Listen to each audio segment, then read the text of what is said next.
Welcome to the carving shop. My name is Joe Dillette. Our project today is we are going to be carving a relief into a piece of gelutong that's 9.5 by 11.5 inches. The grain is running in this direction here. I've drawn a pattern here of a bear, a grizzly bear, and he's gone fishing. He's got a fish in his mouth. Bear is coming out of water. What we're going to be studying is the focal point, which is the head of the bear and the fish, and we're going to be doing reflection in the water and the texturing of the water. So this will be a study of doing a relief carving, how to layer it, how to work on the focal points, how to do the texturing. Transfer the pattern. I'm going to be using a carbon paper. My pattern is the same size as the wood, and I'm not going to put in all the details, just a rough idea where the features are. As you can see, my drawing is very crude. First thing we're going to do is we're going to rough out the skyline, so I'm going to just block out where these trees are. This is the area right in here that I'm going to be removing. The rule of thumb for relief carving is not to go more than half of the depth of the wood because of warpage, but I've got so little sky that I'm going to go a little deeper. I'm going to keep enough right here in the center so I can have a hole in the back for mounting, so I don't want to make that so thin that I can't do that. But I'm going to rough out this here background here. And to do that, I'm going to be using a large V-tool and my mallet. I'm going to divide the layers into 4 areas. So I will take that total depth, I'll divide that in half, and then I will divide again in half and in half. So I call this layer here right out the front 0. So this is layer 1, 2, 3, 4. So right now when I look at this, I know that the bear is going to be all level 0. And I'm just going to have some subtle depth changes there. But essentially the bear is going to be on level 0. And I'm going to get down, the feet of the bear is probably going to be on level 1. It'd be rolled over. So this is going to be level 4, the deepest part. Then I will start coming up. This will be about a level 3. The trees will probably be close to a level 2. In roughing the background and the grain going in the vertical direction, I'm going to come in here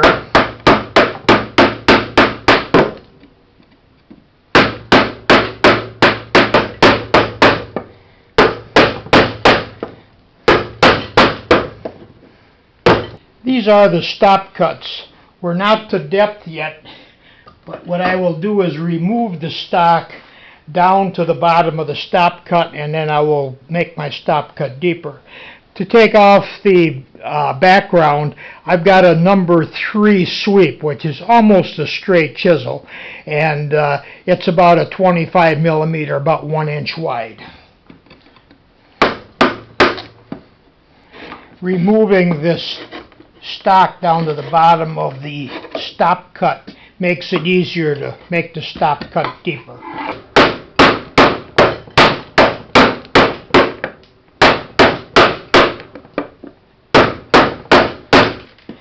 So the sky is rough to depth. So now I'm going to take the mountains down. We said that's a level 3, so that'll be just almost as deep as the sky. I'm using the big V-tool for the stop cuts, and because it has a nice straight chisel on the wings, I'm using that also to get in to remove the stock between the stop cuts. I'm trying to go a little bit deeper at the base of the mountain and have the mountain rise out this way. I know the mountain's tapered back, but that tipping the mountain a little bit forward towards the top will make it stand out from the sky a little bit better, and you won't notice that it's tipped coming out of the picture. It won't be tipped that much. So now the mountains are pretty well roughed out, layered, and I'm going to do the foothills. So this is the base of the foothills here. So what I'm going to do is this is going to be deeper in the foothills, almost as deep as where I am here. The foothills are going to stand out just a little bit. And then I'm going to start roughing in around the bear down to get the water line in. With the V-tool right at my deepest point.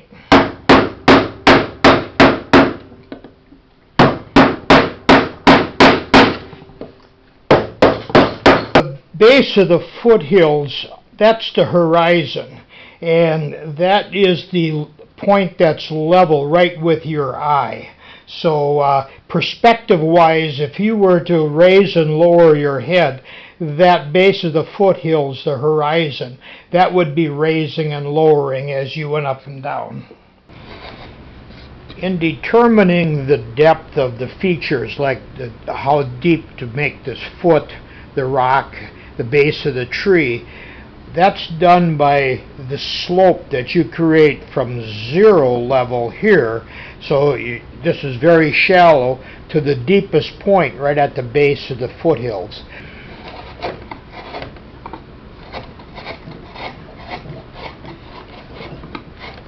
Then after we have the slope, then we will put in the variations like the shoreline. Basically do it on one side here, and then I just kind of work that slope all the way across. Now what I'll do is I'll just come across, draw that shoreline back in, it's about there, and I'm going to continue across making this slope. That's going to determine where the depth of this foot, this tree has to be down onto the ground here, so that's the depth of the tree, the base of the tree. The top of the tree is going to be sticking out about where it is now, so that will be sloped down. So I just made my stop cuts around the bear, around the duck landing here, and I'm just roughing out the water, getting that slope going all the way down. Don't go right around all the details yet. What I'm doing is just determining the plane. When I get that water down the depth, then I'll start working around the details of the bear and the bird. The water is just about leveled out on the slope, and I'm going to reestablish the shoreline here. Take my V-tool, using a little smaller number 3 gouge. These trees, I can start taking them down. I know pretty much where the ground is going to be.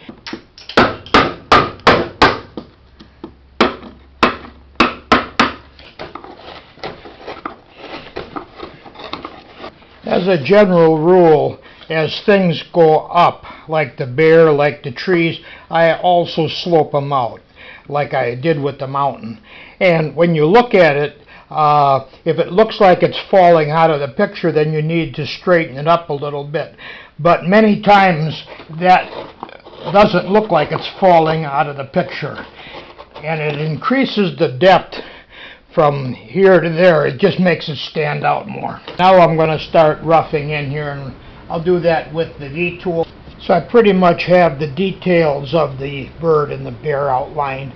So next we look at the picture, and we're going to start contouring the bear. So I look at the bear and I see the roundness. This is all going to be right out at the surface, and I'm going to call all this level 0. The ear and all this. I'm just going to make a little bitty cut that's going to show some contour here.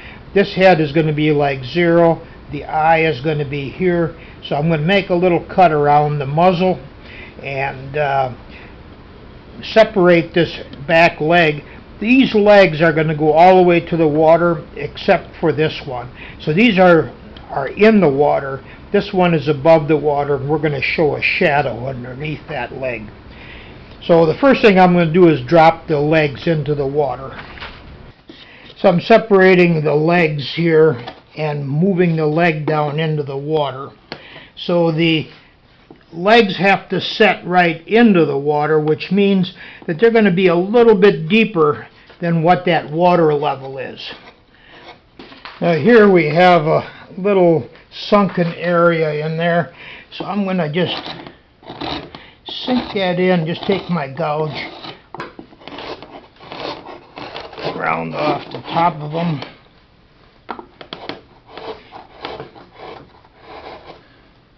Turn my gouge over so that roundness helps with the rounding. This shoulder is kind of sticking out, so I'm going to move the body back a little bit. That fish is going to stick out more than his paw is, so, and I'm sinking that back leg in a little bit further. So in contouring this bird, the bird is going to stay out because he is above the water. So I'm putting on the branches on the tree with a V-tool. This is just a preliminary texturing and shaping. We'll go back with other tools and refine the textures later. We're almost ready to start putting in some of our details. We have it all layered. We're going to start up at the top here, detailing in the smoothing off the sky, doing the mountains, doing the trees, and just working on down. So in refining the shapes of the trees, I'm also doing a little undercut because I want these trees to stand out from the background. Also, when I'm cutting the branches, when I'm roughing out, I'm just making a smooth cut. But when I'm starting to put the detail in, I rock it so it waves and it doesn't make it a straight branch. It makes it more realistic. So that's the beginning of the texturing. Just kind of rough it a little bit, make it look more like the fir tree branch. Rocking the chisel is a very nice way to put in textures. Kind of imagine myself going and touching the branch and seeing how rough it is and try to produce that same roughness. Okay, we're just kind of making the mountain with some shape now. So it isn't just one tool alone. Do several textures over the top of each other. Trying to visualize in my mind what the rock looks like. I want to get an alternating texture. So the mountain has got some texturing on, the sky has almost none. The trees are a different texture. So I want to be able to differentiate the foothills from the mountains by a change in texture as well as a change in level. Number 3 gouge. And by rocking it going this direction, I'm creating the grass in that direction. Now to put the hair on, the number 7 gouge, any gouge that has got a little nice curve to it. A gouge is not only made to use straightforward, but you can do it like this here. You see the chip it's taking off? I can go sideways coming across grain here too, or with the grain for the bark of the tree. It's just like a plow that's making a furrow, and it's just cutting, and you can do very quickly putting in the hair. Ripples in the water far away are very small, and as you get closer, the ripples are bigger. Do a nice line, kind of definitely define where that paw is going into the water. You just kind of use your judgment of how many to put in. We can also come up like this to do the grass too, that plowing effect, sliding it sideways. So just a combination of different movements. And then here, those little bitty ripples. Now I don't like to use just one tool for the textures. Fishtail gouge, taking wood off, so I'm making cuts here.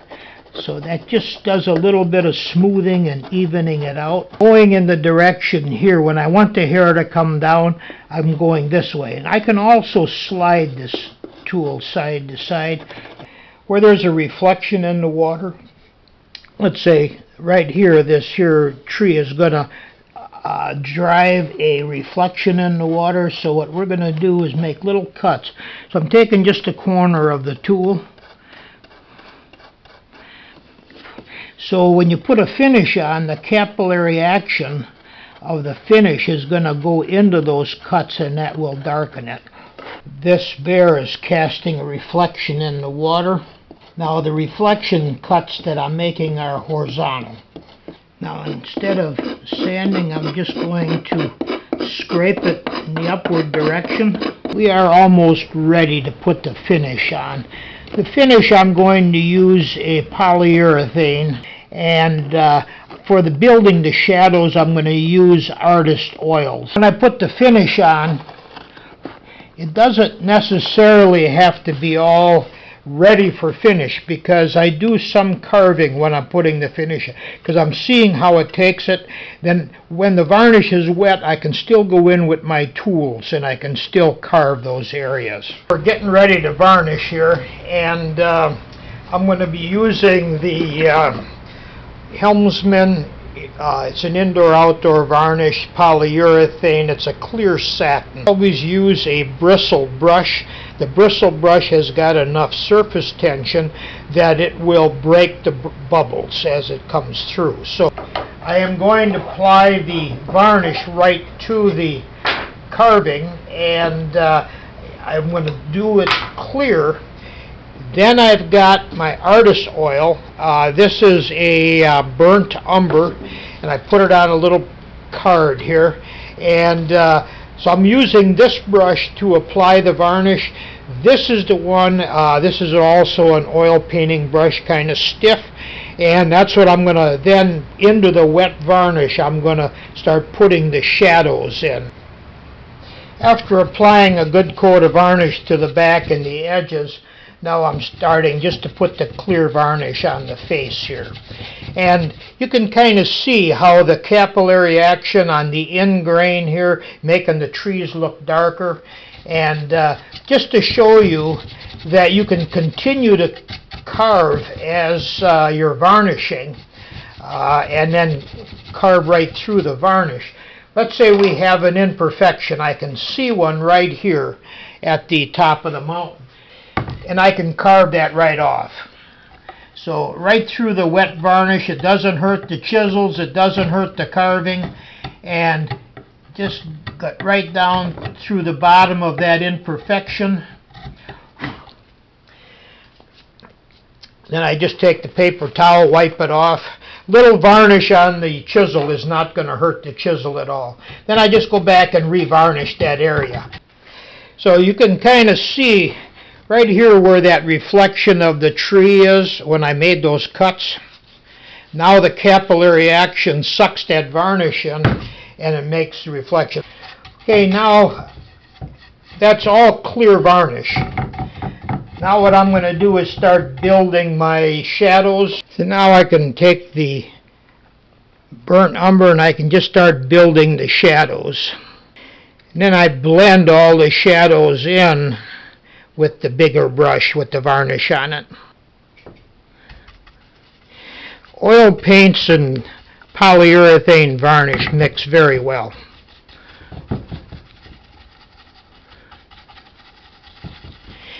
So I can extend that. I know I had a little bit too much paint right there on the chest, but I can move that paint around by just using the varnish.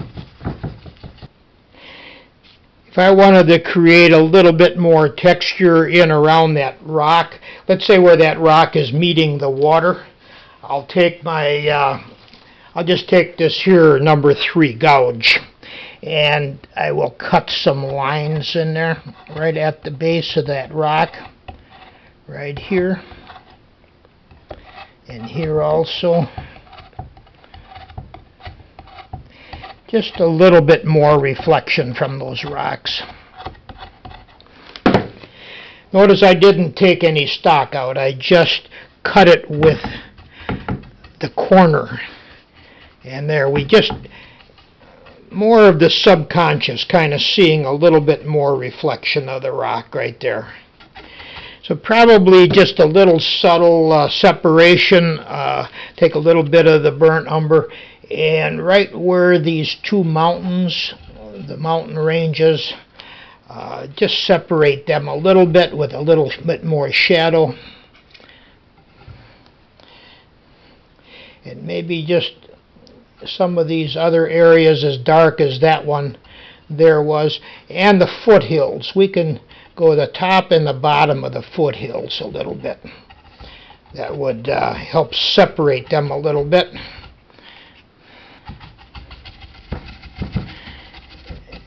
Just smudge it around and work it in. I think I want a little bit deeper shadow on the belly of this bear. Take a little bit more paint. A little touch of color on that nose.